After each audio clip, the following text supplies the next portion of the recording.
habe Milan Zver kennengelernt, als er neu ins Parlament kam, und ich selbst bin ja schon seit 25 Jahren hier. Er kam in den Kulturausschuss, in dem ich Vorsitzende bin, und er hat sich sofort, da er ja ehemaliger Bildungsminister war, sofort besonders um die Erziehung gekümmert.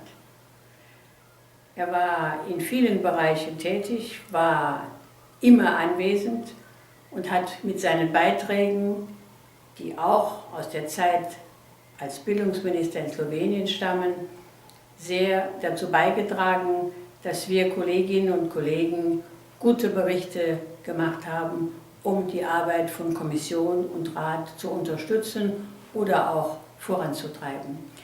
Ich selbst hatte in ihm einen wunderbaren Freund und Kollegen, und ich wünsche mir sehr, dass er im nächsten Parlament wieder im Kulturausschuss ist. Das heißt, dafür muss er gewählt werden, dass er dort dann eine wichtige Funktion übernimmt, denn er hat ein ganz gerütteltes Maß an Erfahrung in diesem Bereich, und er sollte uns alle hier im Parlament daran teilnehmen lassen. Alles Gute, lieber Milan.